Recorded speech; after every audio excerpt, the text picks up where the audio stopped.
Coming to you live from downtown Detroit, this is Benzinga's PreMarket Prep with your host, Joel Elconin. This is a volatile puppy here, isn't it? And Dennis Dick. I'm bidding a penny. I will buy the stock for a penny. With everything you need to start your trading day.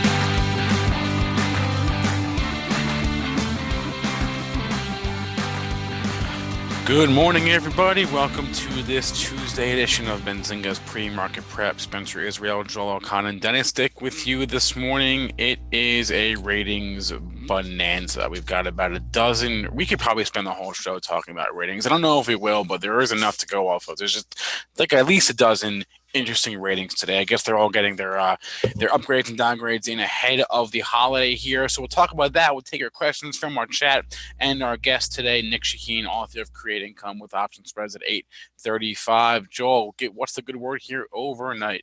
A little bit in the red here, Spencer, after that pretty much all-day sell-off yesterday. We're traded down 2 3/4 handles at 29.65. Your pre-market high, 29.72. That'll be a good target on the upside. All-time high made yesterday at 981.75 on the downside. Let's keep an eye on Monday's low, 55.5. That was right near the after-hours low on Friday as well.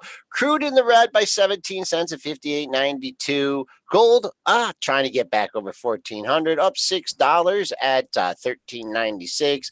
Silver in the red by like nearly a dime at 15.18. And Bitcoin, 10K. I was talking 11K may hold. We're down $135 in the futures at 10,240. Triple D, how you doing this morning? Tired. Trying to wake up here. From the big Canada Day celebration. Yeah, and both the kids end up with pink eye somehow, so we're fighting that too. So always fun having two little kids. I hope I don't get it. I've got the glaucoma. I don't need pink eye on top of it, so we'll see. Anyways, always fun when you got the two little kids that seem to get sick every other day. So tired. That's the story of the day. It's tired. You look clean cut, though. You look like you shaved for a change. Oh, come on. I shave every once in a while for you guys. All right. So let's talk after hours yesterday. You were trying to dig for some news. Could you find anything on this NEE or CVNA? Oh, I mean, there was some movers there I tweeted out. ADP. So I tweeted out 3 movers I couldn't find news on. As soon as I tweeted that, I was like, oh, ADP secondary. So we knew the news for that one. So ADP is in getting hit here pretty hard. I didn't see what the final pricing on it was, but there was an offering. They were saying 161 to 163. I don't know if the price came below that, but it's trading at 160 right now below that. So that is your catalyst for ADP. NEE was trading higher. CVNA was trading higher. I didn't see any news on those ones. I do have positions on those, so I'll limit my comments, but I couldn't find any headlines on those. Okay. NEE trading up a couple bucks here at up 298 at 207. Nextera, I mean, this is a utility, right? Utilities have been hot. I don't see the headlines. If somebody's got headlines on these two stocks, I don't see them. But they were trading. It traded up to 210 last night. You got it right on the nose. Yeah, like 210 on no news on a utility stock that typically moves a buck. I mean, I have no idea. So you'd think there's a headline there. I still don't see a headline. So if somebody's out there, that's what I was basically asking last night is like, what's the headlines here? ADP, some people respond to me right away. And actually, like I said, right after I tweeted that, I noticed the headline, but did not notice the headline in the other two. Okay. All right. Jump over, though. This is a lot of individual stock movers here this morning. It is Rating Tuesday. There is a ton of ratings. All the analysts waking up from their slumber here, maybe getting their reports out before the big holiday on Thursday. But lots of ratings. We're going to cover those as well. Before we go into that, we're waiting, on big numbers. Let's do a preview quickly of Tesla. We're going to get some numbers from Tesla here sometime this morning. Stock is trading up ahead of those numbers. We're up $2 here on Tesla. What are your thoughts first technically? I know technicals take a back seat, but give us your thoughts on, the setup and potential. It's trying, man. It's trying to break out over this 233, 234, and it can't. tight ranges. Tried again yesterday. I'll just say right now, path of least resistance lower here until they can clear 235. On the downside here, I don't see a major breakdown happening until we break 215. That was your low. So it's in a tight range here. I mean, hasn't he already tweeted out that they're going to be good numbers? Isn't this kind of a confirmation of what he already said?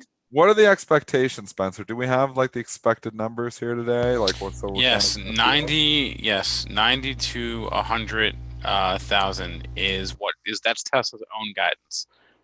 The estimate for this quarter is at 86,000 deliveries, again among the Model S, X, and 3.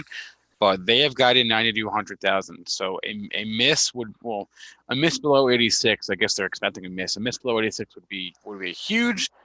If they can even get a hair above 90K, that would also be huge because it shows that they can at least get their guidance. It's a coin flip here, so I've got no position on. I'm just going to watch the fireworks here, but all we can promise there probably will be some volatility here once those numbers report. We're also getting GM and Ford numbers today too. Yeah, and these are all, if I recall, usually around 9:30 or 10. They're going to be. Usually comes out first, if I recall right. And there are differing estimates. Edmunds has numbers. I believe Cox Automotive also has numbers. I mean, GM is supposed to be. They're all supposed to be down sequentially. GM is estimated to be down. Deliveries is down 4.9%. Ford down 6.2%. Fiat Chrysler down 0.5%. Toyota down 4.4%. Yeah. Honda down 6%. So they're all supposed to be down year over year in terms of deliveries, and they'll move off this number. They won't move as much as Tesla will, but they'll move. Ford won't move through 1050. Yesterday's high 1043. I was hoping for a little bit more up there to test the 1050, and then I looked and traded back down to 1007. So 1050, we'll reemphasize that letter in Fords. And for GM, we were talking about 40 over the last couple days, but it seems like 39 has attracted sellers in the last 3 sessions between 38.93 and 38.99. The only thing I'll caution here is it did close at 38.75, so it's getting a little bit of a running start. Dennis, I know they don't show much in the book there, but can you see anything at 39 in GM? I'll go check it out. Let's bring up the GM book here right now. We'll see. We know we've been talking about the Ford level, so we'll go to that book here too. You know what? Yeah, GM's got some stuff already showing in the book here. So 39 is 40,000 shares. We're looking at the NYSE open book. If your broker subscribes, you can subscribe to this for $60 a month. 39.20, 87,000 shares. Then 40, 76,000 shares. So you're going to thicken up. It's going to do some volume, so it can chew through that. On good numbers, it can definitely chew through that. But it's something to keep in mind. Let's go look at the Ford book. We've been talking about the 1050 level forever here, and being thick up there in the book. And Ford's is thick everywhere though. 1030, 100,000 shares. Then you got 1033, 40,000 shares, 1040, 30,000 shares, all the way up. It's 30s and 40s littered all the way up to 1050. We got 400,000 shares per, another 100,000 behind that at 1051. So it's a resistive all the way up. If you got through that, it would open up towards 1080, but 1050 is the level here. But they reloaded yesterday too. I think they do. It's just too much of a range. It's too. We've been talking. Look where it got to yesterday. 1043. Talking. It's been a fade every time it's up there. And you know what? Yesterday was a fade on a lot of stocks. So all those chip stocks I talked about, potentially selling my Qualcomm because it was too much too fast. I sold my Western Digital too early. I did sell my Qualcomm yesterday just after the open. It was a good sale because obviously down 2 points from there already. 3 points from the highs. I didn't quite get the highs, but and it's felt like upside capitulation yesterday in the chips, didn't it? They've been running, and then you had this news, however you say Huawei. I always want to say Huawei because I read it, but Huawei news, and they were all trading significantly higher, and they all gave it back. Applied Materials open up near the highs, tanks, and actually I think almost closed red. Micron gave back almost $2 from the highs. At one point, it was down $2 from the highs. Qualcomm came off $3. It felt like that was it. Like everybody who wanted in got in, and it felt like that was the short-term top. So you know what? I think rallies to be sold in the chips now. Yeah, Western Digital. That got it. Did Oh, it that get just over? got Yeah, silly. Silly. 5106, and Look, then look at this. Put it in perspective. $35 June 17th. 1, 2, 3, 4, 5, 6, 7, 8, 10 trading days later, got to $51. You're buying over 50. You're doing it backwards, guys. Complete chasing. I think it topped out yesterday at 51, right near the open, and then it came back down. Obviously, I sold mine the day before because I thought it was getting overdone. It was a day too early, so I didn't quite get the top. It's back here at $48 this morning. It did get downgraded here this morning, too. Who's downgrading, Spencer? Western Digi? Okay, hold on. Let me pull it up. You threw me under the bus here. Let me. There are so many ratings that I There's can't. a ton of I ratings. can't bother to remember them all today. So yeah, let me look. yeah, you can. Let me look Somebody, I them can't up. remember who. Western Digital today benchmark downgrade to sell. Benchmark downgrade to sell. Intel got up near the 50. I sold my Intel too. I'm all out of Intel as well. I actually have dumped most of my chips. The only chips I got left, I held on to some NVIDIA, even though NVIDIA turned around. I thought about selling it, but held on to some NVIDIA because you got to have some exposure. So I held on to some NVIDIA. I'm trying to think if I have any other chip stocks left. I have a little bit of Micron left. A little bit of Micron, a little bit of NVIDIA. But I tell you, short term, if you're in these for trades, I think it was the top yesterday and all these things. AMD sold off as well too. That sniffed $32, Yeah. and I mean it still ended up on the day here. But Junior Ninja Trader is saying, what did he say? Something about our guest from yesterday, and I'm not sure what stock he was. Fade to consumer staples was golden yesterday. Oh, Junior. I was just gonna say our guest from yesterday was Chris there, Brett Brecker, and he talked about TIGR, the setup on it, and good call, Chris, if you're listening. Good stuff there because this stock is up 14% here this morning, so perfect Yeah, timing for him to come on. There's got to be a headline here driving TIGR, correct? there is. Great call, although there's no way to predict these things. Upfintech is the name of the company, obtained self-clearing in the U.S. through an acquisition announced this morning. So, and we know this is a Chinese brokerage company, self-clearing in the U.S., big step. That's why you're up 14% this morning. He liked this one yesterday on our show, and if you bought it yesterday when he liked it, you're up 13% already. So, wish I would have bought along with you, Chris. I did not participate. Hopefully, some of our listeners did. Good call, buddy. Way over, no, quite a bit from that after hours high, more early morning high, let's call it 668. You're back down at 619 and just kind of holding in here. So you found a bidder there. Had been a sleepy chart. Gap up if you want to get near the top of yesterday's range. Maybe $6. 597 was the high from yesterday. Let's go into the ratings parade here for about 10 or 15 minutes because there's just 40 a ton minutes of ratings. Interesting. RBC must work on Canada today there because they came out with a bunch of ratings last night. They're supposed to be on holidays there, guys. Take your day off. They're like me. They work on their holiday. Anyways, they had a bunch of downgrades. I just saw a lot of analyst notes here. I mean, maybe they're trying to get the notes out. Probably you'll see a lot more tonight too. Probably getting them all out before the holiday on Thursday and the half day on Wednesday. But give us some highlights here, Spencer, from ratings land because there was a ton. Let's do one at a time here. I won't run through all. I won't run through all. But let's start with RBC. We'll start with RBC. There were three big ones from RBC. Three downgrades. The Trade Desk, Lending Tree, and Roku. Those are your three, all downgraded to neutral or sector perform. The Trade Desk will start there. They announced a price target of $220 TTD. All right. Comments have positions on some of these, so go ahead, Joel. Let's see, down 585. So it's in the red here. You are taking out a big level here, or you could take out a big level. I'm keeping an eye on 225. I see a low at 2566, another low at 2508. So haven't hit 225 yet. I'll look at that as potential support. Underneath that, 223.77 and resistance. Let's call resistance 230 for now. Yesterday's low 29.69 for a gap fill. This thing's had a big run up after getting slaughtered after earnings here. So be a little careful on this one. There's some big green bars to work through on the downside. Roku. I do not have a position in Roku, so I can talk about that. Sure. That is significantly down here, down 3% here. These are just, this was a valuation call, I think, on all of these stocks, if I'm not mistaken. Some of these have had pretty good runs. I mean, we've talked about Roku. This has been one of the best stocks of the year. Started the year down around 26 or 29 bucks, and obviously is over tripled, quadrupled almost at one time. I mean, it's just, this is a point of, profit taking, but we are taking out a key number here this morning, $90. We're trading at 88.63 here in the pre-market. We've seen Roku move $8 or $9 on a ratings change before. I don't think that's going to happen here this morning. It's already down $2.67, but I'm not coming in and buying it either.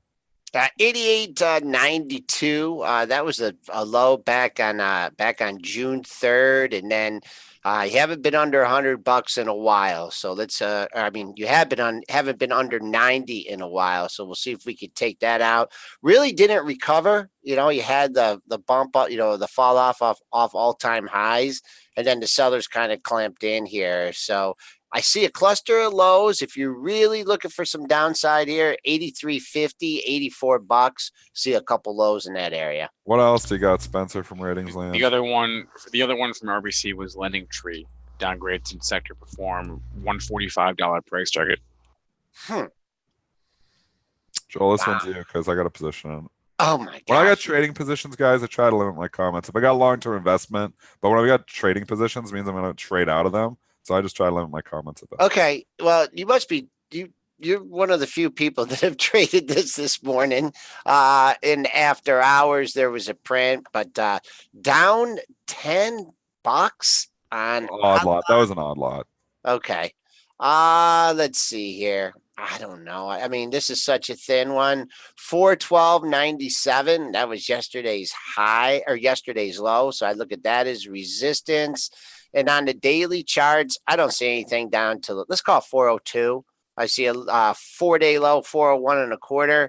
I see 5-day low there at 402.11. So there's your potential support. Cody, COTY, catching downgrade this morning from Citigroup to sell. This was the best performing S&P 500 stock in the first half of the year. Actually, just a disaster yesterday. So what happened yesterday? They came out with some plan or something, and the plan wasn't very good. Yep, there were a few headlines yesterday as I pulled them up right now. What did they say yesterday? Gosh, let me run through my pro. We got a few. They said C at $13 is what they did. Opened up right near the high. Opened up a penny off the high of the session. Multiple lows at 13. Took that out. See ya. I don't want to be ya.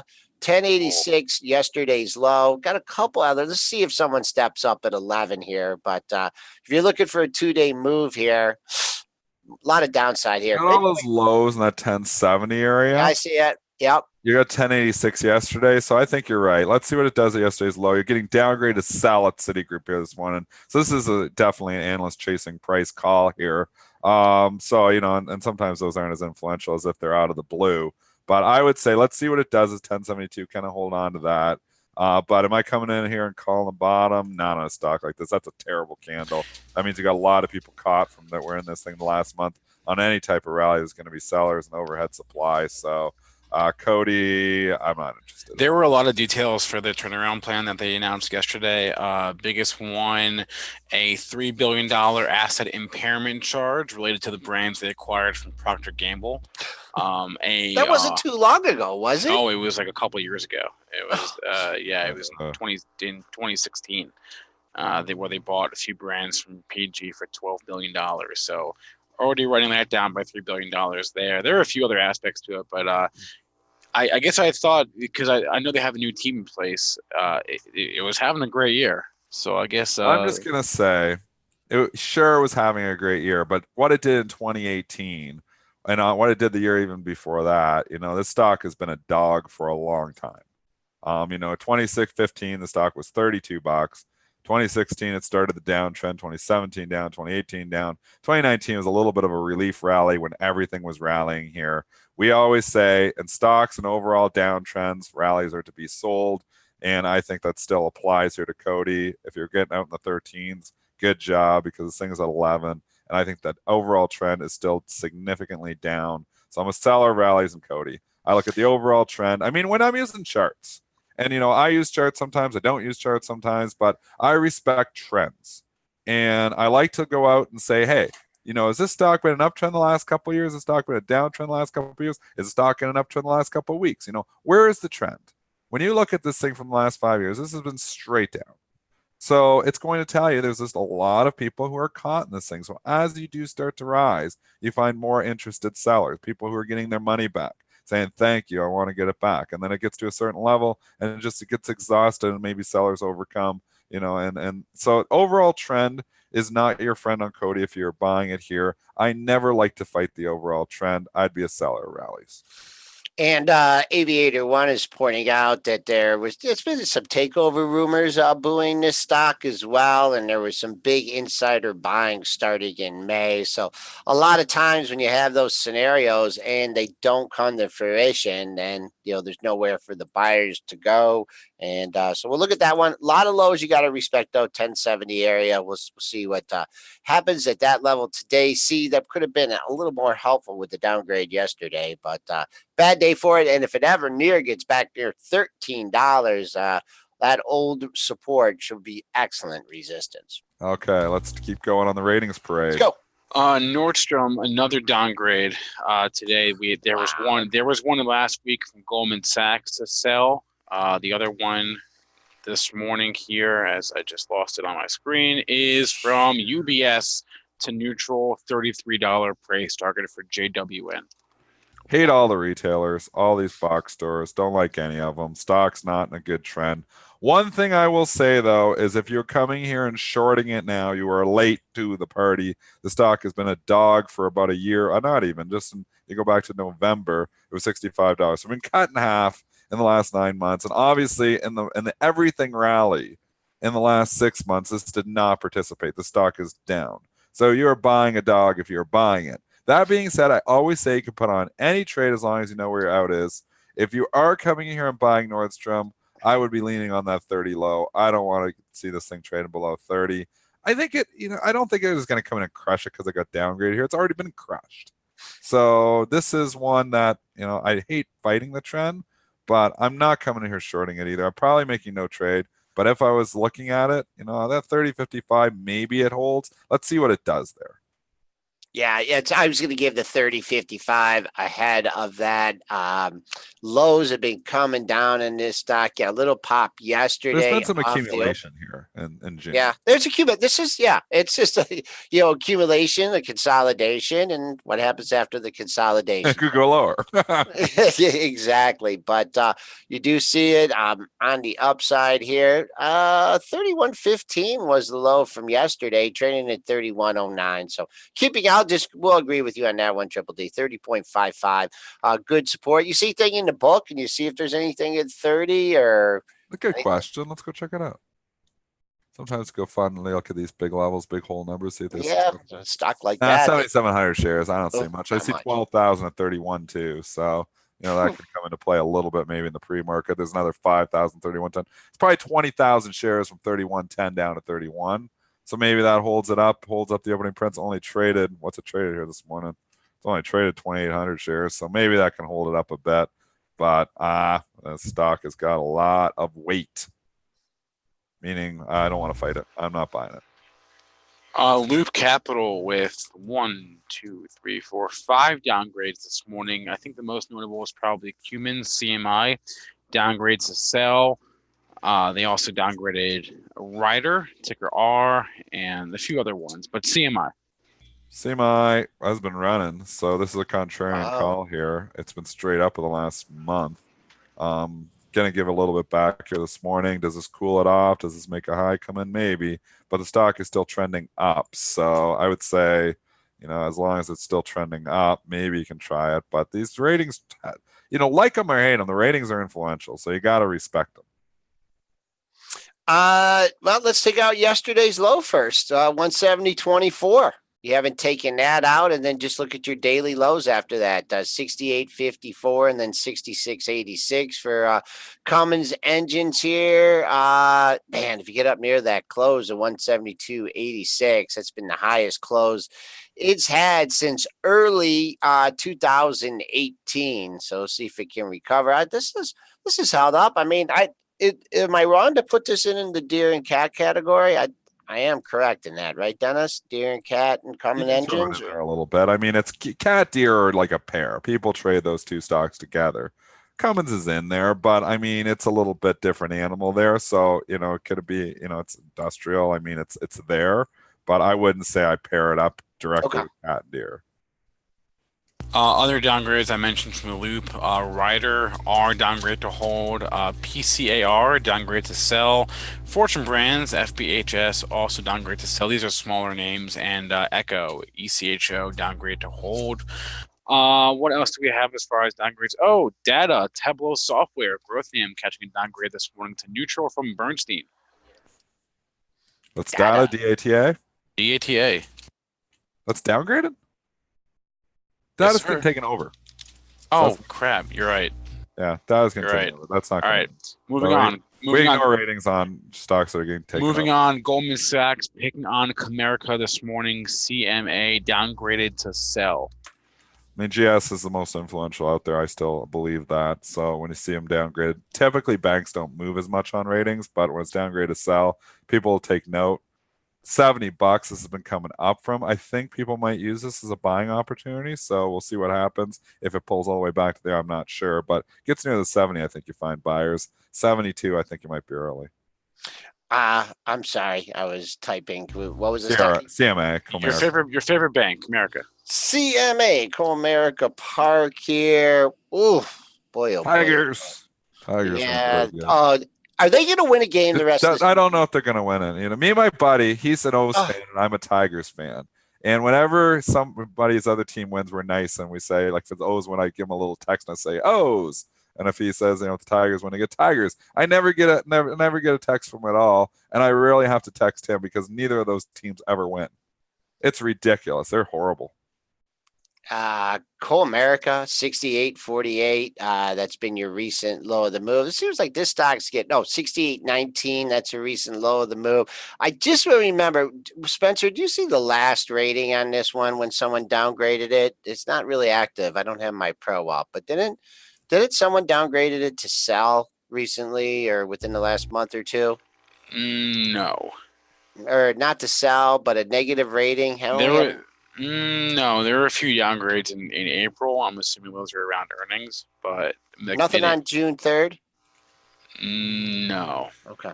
All right. Well, we'll keep it on. Not a great looking chart, and your recent low of the move 68.19. Spinner wants to talk EA. I want to talk EA too. There's multiple headlines here. Yes, there was a BMO note coming out last night as well on EA. Actually, I believe it was this morning. I got it there. The headline from the BMO note was Electronic Arts Season 2 could bring Apex to new heights, and they're increasing their target to $130. But there was also other headlines here for EA. Well, they're supposed to announce the Season 2 of Apex today, I believe.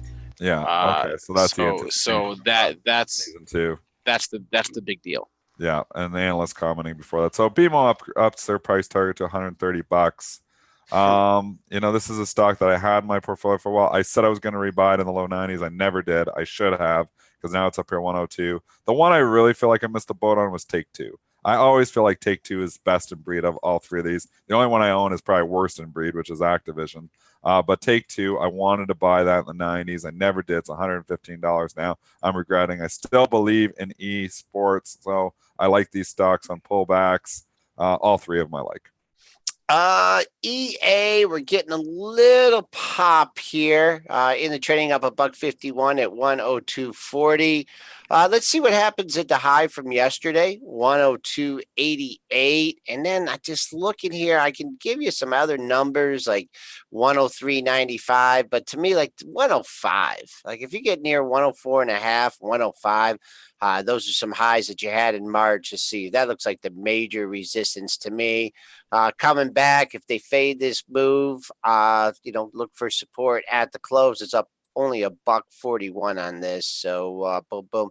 Yesterday's close 100.89. Friday's closed right there as well, 101.26. So we'll call 101 minor support for now.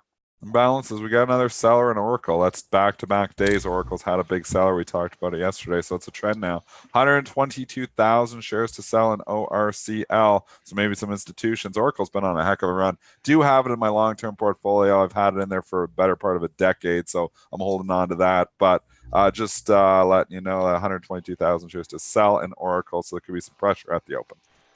Okay, yeah, it's traded down. They're peppering it a little bit ahead of that, but no, I saw an odd lot that just traded. Yeah, oh really? They haven't even hit it yet, and this best bid's way down to 57.60. So, but we saw yesterday Oracle open weak and actually popped. So, I mean, you could see the same thing if it opens weak. It could do it again. It did it yesterday, open right near the lows, and then went straight up. So, maybe that seller holds down the opening print for you again, gives you an opportunity. Yeah, let's see what happens at 58 too. If they do go into rally mode, all-time closing high at 58.01. All-time high made yesterday as well at 58.09. So, see if any sellers emerge at 50 or at 58, the high and the close from yesterday. Back to ratings. There was a few other ones. Let's see, which ones didn't we cover? I mean, we'll play. Dave & Buster's getting a downgrade this morning from Jefferies to hold, lowered their price target from $56 to $40. Let's look at play. Stock's been in the gutter ever since the earnings report. And this is one thing I will say that I've learned the hard way, is when stocks disappoint on earnings, unless they're in uptrends and, they're really, there's a time and place to maybe buy the dips. But when the stocks are kind of just hanging out and then they disappoint on earnings, rarely do they come right back. And here is an example of PLAY. If you were selling it after the earnings report or buying it right after the dip, I mean, it hasn't really gone down that much, but it hasn't gone up either. It's given you lots of chances. So I always say when you have a disappointing earnings report, you usually have time. You don't usually need to jump in right away. Usually these things will stay down for a prolonged period of time on the disappointment, unless it's a stock that's been in a serious uptrend, because then it's an opportunity for the buy the dip to come in. But PLAY, even though it has a great ticker symbol, definitely was not in an uptrend before this. It was kind of in a downtrend, if anything. So then a continuation of the trend, and obviously breaking support there too. So PLAY still in the doghouse. Yeah, that would have, if you would have just stayed away until at least it took out the high after that earnings report at 42.93, or really didn't even hold the close that day for very long at $40 even. Here you are trading in the upper 38 handle. You got to be aware, parallels 38.77, 38.79.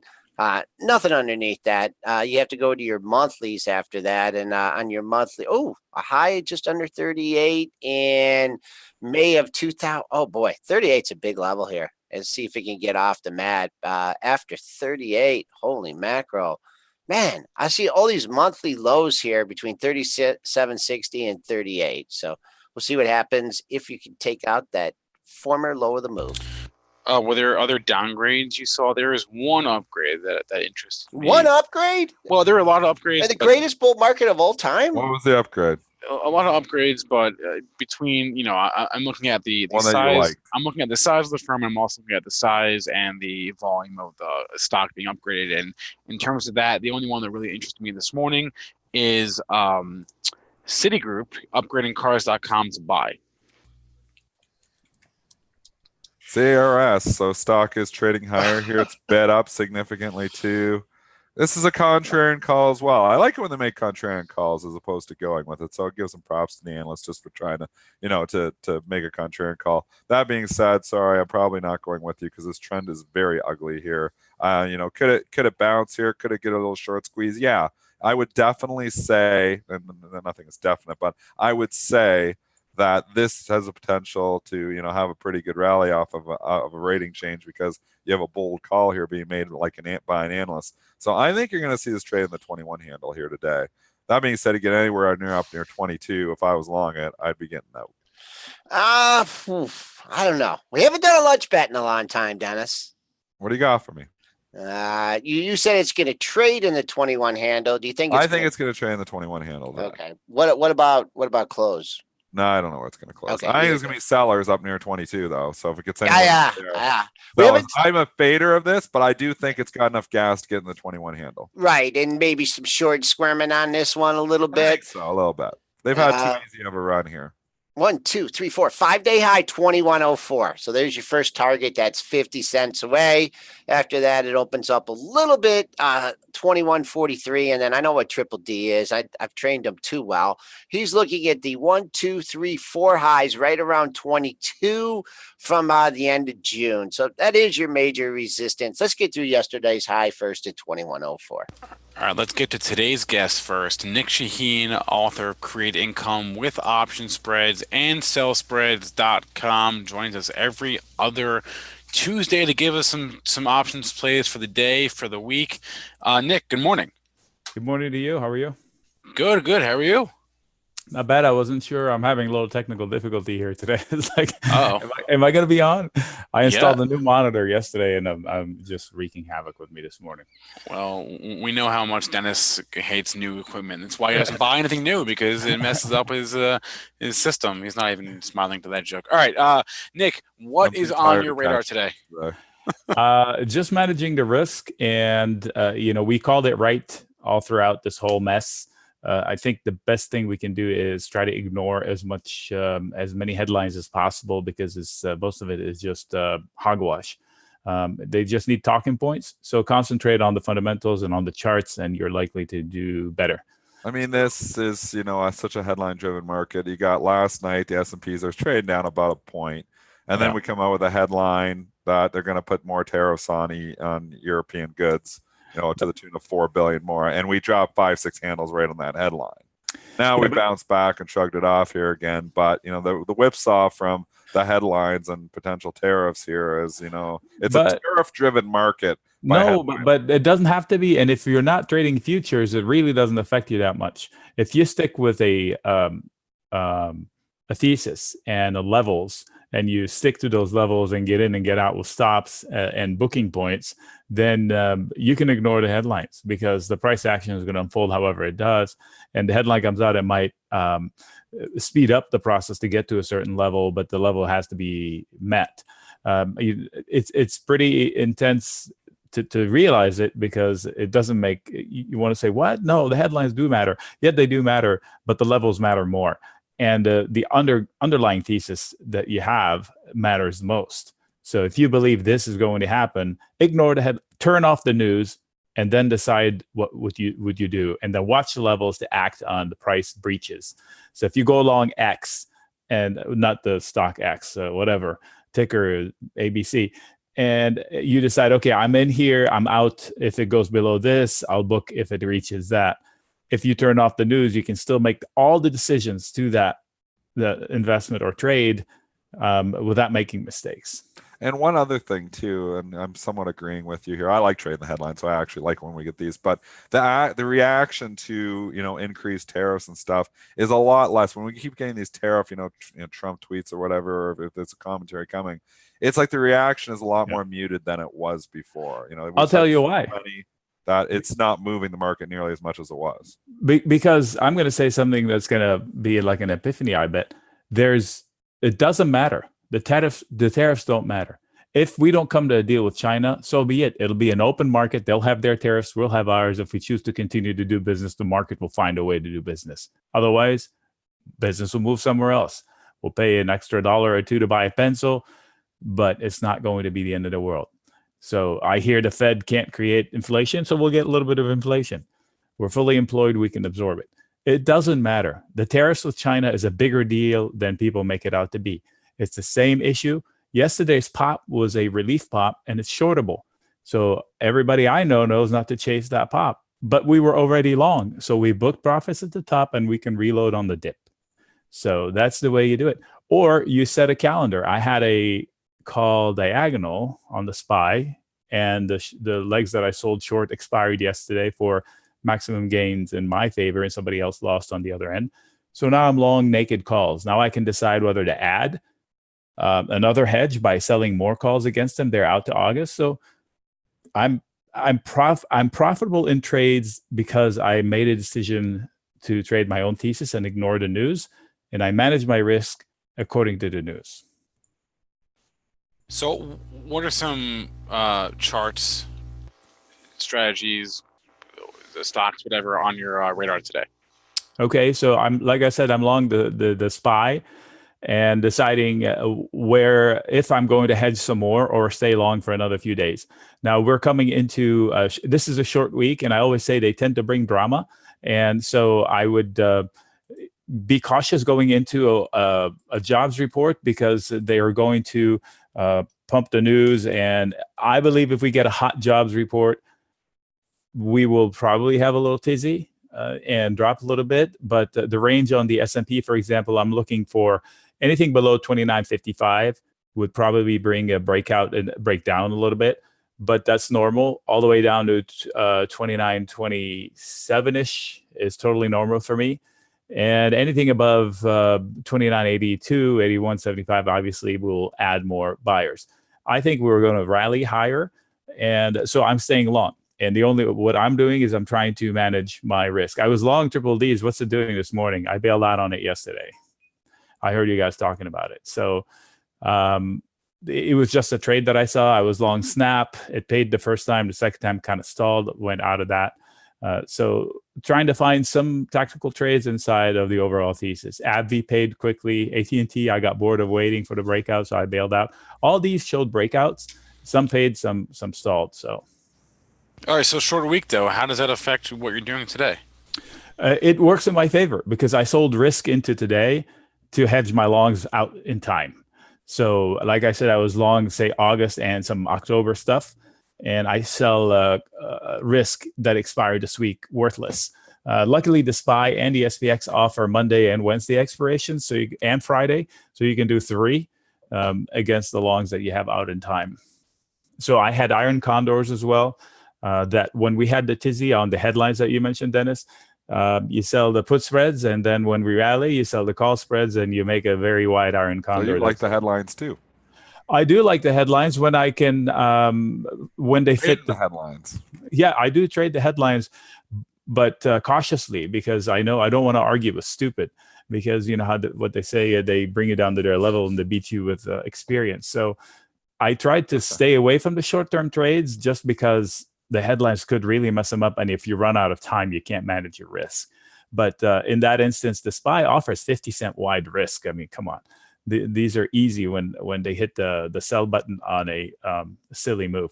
Like this, 5 minutes after the markets opened yesterday, CNBC is already, cameras on the streets of Hong Kong. This thing has been going on for months in Hong Kong. And now they decide to cover it because they have no other flagrant things to cover. If there's no news, nobody watches. So they create the news. I can't believe this stuff is legal. They got it. I mean, yesterday they're the business of news. I mean, yesterday there was news. They stormed the building, which hadn't happened yet. So yes, the protests have been going on for weeks. But I don't know if they stormed the government building on prior to yesterday. They did in middle of June. There were actual scuff. They used smoke bombs and all of that. Was it different yesterday? Right. There was smoke bombs yesterday too. So 3 weeks ago that happened. I read it somewhere on June 14th. I read a headline like that. Right. Yeah, and that's been covered for I've seen it on CNBC for the past couple of weeks. I've seen it in other places as well. Do you have thoughts on Tesla here ahead of the number today? Tesla's experts are making everybody's crazy. It's a risky trade. It's a risky proposition. It's not a $4,000 stock, and it's not zero. So the guy's crazy, but he's doing what he's doing. So technically speaking, it's in a tight zone. Selling puts in it pays a lot because it's risky. When it was falling, I kind of sold some puts, but it's really scary. So you get out of them right away. The tight range I'm seeing here is 215-ish, 215, 15.5 versus, I'll post a chart in a second. There are a couple of, one is at 233 and one is at 234.72 or something like that. So these are tight ranges. Depends. If you're tactically trading it, you got to pay attention to these tight ranges that you can probably find on the 2-hour charts or shorter. It depends on how fast you're in and out. But the so-called experts that I hear cover, the extremes are wrong for sure. Somebody's still making an argument for a $4,000 stock. I would make for $4,000 stock on Amazon and I'd be laughed out of the room, but it would be true. In this case, I mean, how many miracles have to happen for Tesla to be $4,000 stock? A lot of money. Well, they probably have to start with hitting their guidance, which we'll know in 45 minutes or so. If they do 10 times their guidance, it wouldn't be a $4,000 stock. I'm guessing. You underestimate the culty power of Tesla, I think. I want to also ask you about Nike here.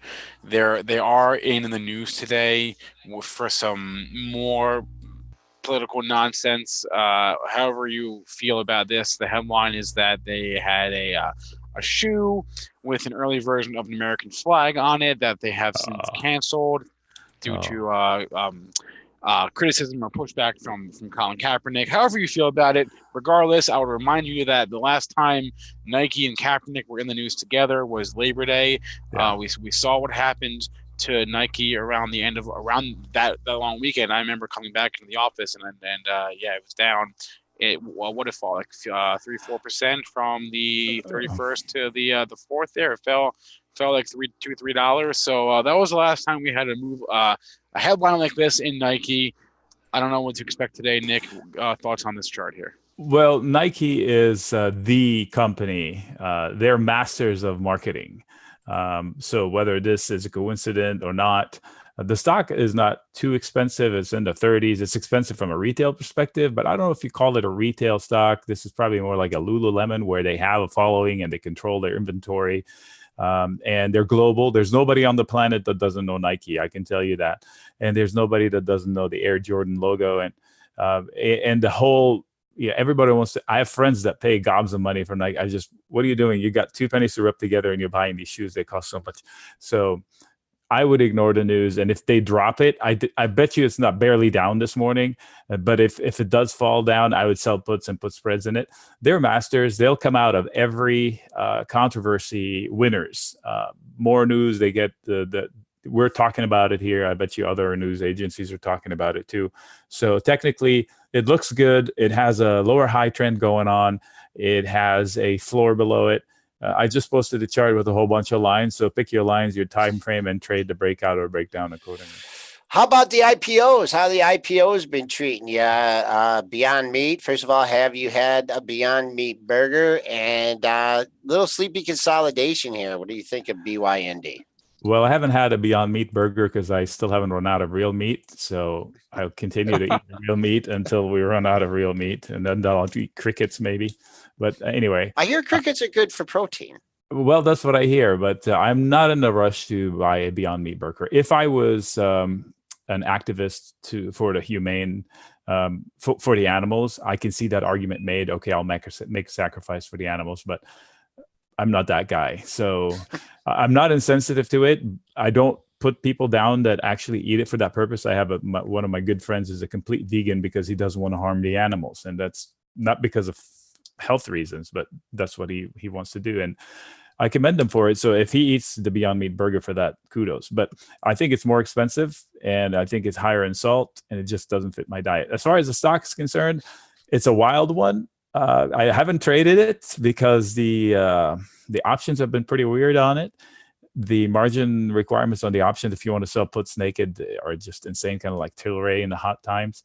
But I may delve into it once it settles down a little bit. It's too unpredictable. So for here, I see it in a tight range for the relative short term, around 151. So it above, obviously, the fail point that it just had, which was, gosh, my eyes are going away, 169 and change. I would chase it up if it closes above that. And below 138.40, I'll probably chase it down. There's a gap below, so I'll probably be more likely to chase it down than up at this point. One thing always to consider, and Chris made this point yesterday when he was on the show, and I thought it as well. I mean, it got put into the Russell on Friday, so you had a little bit of a run up ahead of that. And then obviously, a lot of times you see those moves faded. It got faded hard yesterday. So I think a little bit of that recent run up that we just had might have been just because it was getting into the index. There was more to that. I'm glad you mentioned it. This Friday was the strangest action I've ever seen as far as a roll, because I saw some SSYS, whatever the name of that company is. Stratasys? Yeah, I think it was there too. But anyway, well, I don't know if it was, but there was definitely a lot of individual action from the Russell. The Russell's one of the biggest, from a rebalancing perspective, it's the biggest event of the year. And you often see stocks have wicked moves, a day or two, and then into the actual Friday close because it's the fourth Friday of June. And then a lot of times what the trade is, and historically has been to fade the big move, the big into the index. And in this case, it looks like it's starting to work too. I mean, if you're fading that Beyond Meat, I'm not sure if Stratasys was in there. I mean, you're talking, there's a few hundred stocks that go in. I don't know if I know. Yeah, I looked at the list. I thought I remembered seeing it in there. It could have been on there. But because I remember wanting to wait, I should chase it. And wait, let me check the list. And I didn't chase it. So I'm going to assume that I checked the list. I don't remember doing it. But look at the move, on the Friday. And then it's been kind of, just it's getting faded there too. So, it's always something to consider. It's often chasing those moves has always been a good way to lose money, in my opinion. Nick, any comments from the chat here? AYA, Acuity Brands? AYA, I don't know it. So, whoa, what is that? No, AYA is... No, AYI. Oh, AYI. I'm sorry. Do they have earnings? Yeah, they did. Yes, they did. They had earnings this morning. It's down. Where are they this morning before I started? Down $13 at 128. Down 13. Oh. So they're heading. I'm glad you told me that. Yeah. A lot of things. They obviously did not get the memo on this one because the stocks was straight up for 2 days into the report, and then it got the beats. So definitely nobody got the memo on this one. No, but I'm working on a chart. I've never marked it up before. So there are a couple levels to pay attention to here, and it does have a higher low trend. Easy for me to say, and it's getting busted here. So the levels to look at are where it's at right now and 117-ish. But the last fail that they had a hard bounce on was 121-ish. So it depends on where you're at and where you're long. You decide whether to bail on one of these lines or not. So I don't know the stock, but this is what it looks like in pictures. So this drop, it brings it down to challenge the higher low trend that it has. And then you decide what level is meaningful to you, 124 or the actual tail of it at 120.5, or the one below it, which was a harder bounce, more of a rounding bottom bounce from late March, I think, early April at 116-ish.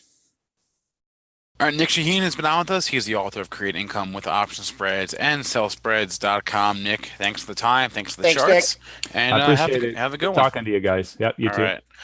All right, it is 8:52 here. Let's take some questions from our chat. And before we do that, I also want to note that UpFinTech, TIGR, is leaking here. It has leaked pretty much since we started the show, more or less, or more since we got the spike at 4 a.m. So that's leaking here. But let's take some questions from our chat. We've got a few more minutes left in the show, and not a lot in the way of individual news here. All right, let's look at Microsoft here from Steve Roberts in the YouTube chat. What a stock this year. I mean, what a stock. And if you look at the beginning of the year, like Microsoft is lower beta, started the year right around $100. It's up at 135. This was a huge move for Microsoft. It's been a really good year. I don't know if it's their gaming. I don't know what it is that's driving it here, but this stock, even when we were selling off, even when we had the big sell-off, remember, Joel, back in December, Microsoft was holding up fairly well. And you know what? Every time this thing has pulled back, it's been a buying opportunity here. It's one I wish I had in my long-term portfolio. I can remember talking to my buddy Capel there at the CFA Institute when we were at a Capital Markets Policy Council meeting like 8-9 years ago, and Microsoft was trading at $25. And I was saying to him, I was like, you know what? This is one, actually, it's probably in 2013. I was trading around $25. I was like, this is one I'd love to put in, and hold on to my long-term portfolio. I bought it. And you know what? This is another reason why you should not trade your long-term portfolio. I put this in my long-term portfolio around 25 or 26 bucks, and it ran up to like 35, 36 very quickly. And I took the quick 30% gain. And if I still had it, I would be up to, 500-600%. And it would be like one of those, like the MasterCard that I always talk about. My best holdings, my long-term portfolio, are ones that I never traded out of. And Microsoft could have been one of those. So another argument against just trading out of your long-term portfolio. Stick them in there and hold them. As far as like protection on the downside here, I mean, above 133, I think we're good to go here. Friday's low was in that area. Then you have your 5-day low right under that at 32.73. So, if you're trying to protect profits and you're, nervous Nelly, maybe, keep an eye on that area. On the upside here, I'll keep an eye on the old-time closing high, 137.78. The reason I'll do that is because the next day, the next day's high came up just shy of that at 37.59. So keep an eye on that if you're looking for potential target, old-time high, 138.40. Let's look at Twitter here. Twitter, that level held $34, right? We were talking about that a couple days ago. 34 is big, and it bounced right out of there again. So we talked and we said 34 was the level, and it got down 2 days ago to 34.28, and then we had a nice bounce, obviously, yesterday there. So you know what? Bull's still in control here. As long as it's above 34, they're in control. So good job, anybody who's buying the dip there yesterday. I did not participate, or 2 days ago, I did not participate in this one, but Twitter looking okay. Yeah, above yesterday's high, which was 36.25. Just take a look at 36.70 just for a shorter term target, 60 cents away. You had a pair of highs there, 19th and 20th. I mean, this thing gets hit when Trump comes out. Oh, we're gonna, the social media stocks, everyone that works there is going to jail and stuff. And then they hit these and then they come back. But line to sand there at $34. And then let's see what happens at the double top from middle June. Zoom yesterday only breached that 85 there for a couple of minutes. Good close for it. It was a good close for Zoom. So now I'd lean on that 83.10 low. We did breach it, but again, when we're playing breakdowns and we're looking to fill gaps, you want them to stay broken down. It had the opening, run at it, and then it quickly got back up. So you know what? Just as much as we were saying it could fill that gap, it obviously didn't yesterday. And now it starts to show a little bit of life here. So if I was shorted, I'd be nervous now. So I was saying if I was long, I'd be nervous. You got to be able to change your opinion when you're trading. And that was a good candle for Zoom yesterday. But it was a good candle for a lot of, we're starting to see a little bit of the IPOs show a little bit of life here anyways. Uber had a horrible day yesterday, though, now that I say that. And Lyft did too. So maybe it's not the case. But Zoom held up okay. So I would say now I'm leaning on that 83.10 low. Okay, looks like ZM here. You did take out the pair of lows at 84. I believe it was the upper 84 handle, but you did close above it. Little undercut and rally. Let's see what happens. You filled the gap also. Boom, boom. Let's see you go green today. 86.86. That was the close. You're trading down 66 cents here in the pre-market. That's really not much, but we'll keep the eye on the close from Monday, 86.86. Apparently, there's some sort of nationwide AT&T outage right now. So if you have AT&T, check your service. Let's do one more before we go. Let's do Tilray. Someone dropped down in the YouTube chat. Tilray. Been showing a little bit, showed life yesterday. It's been showing life here really in June. So it stopped going down, which is a good news. I mean, you look at the rest of the pot stocks, they've all showed a little bit of life since June, but Tilray is probably showing the most life here. So nice candle yesterday. 2-day move would say I kind of like it. So I think I think you could get over $50 here today.